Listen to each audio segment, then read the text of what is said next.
The Finance Ministry and the Bank of Korea held an economic policy meeting this morning to discuss low inflation. Now, it's usually held behind closed doors, but for the first time under the Moon administration, it was open to the press. Our Hyesung has more.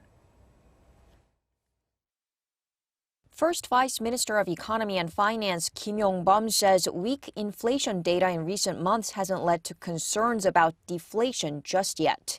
At an economic policy meeting between the Ministry of Economy and Finance and the Bank of Korea on Tuesday morning, the Vice Minister said low consumer prices in the last 8 months come more from the supply side rather than from demand, as global oil prices and agricultural goods prices drove down consumer prices by 0.74 percentage points.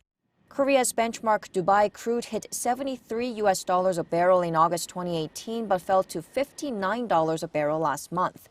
He added that excluding the on-year drop in global oil prices, consumer price increases for August would have been at around 1.5%. The Finance Ministry also said the weak inflation was partly due to an expansion of healthcare and welfare policies like free school meals and expected consumer prices to go up starting the end of this year. Bank of Korea's Senior Deputy Governor Yong-beom said low inflation and slower growth have been seen widely across major economies since the global financial crisis due to the rise in e-commerce and globalization, and that Korea is not an exception. He added that inflation remained below 1% for 10 consecutive months in 2015 in Korea, mainly due to falling global oil prices, and that it wasn't a deflation situation.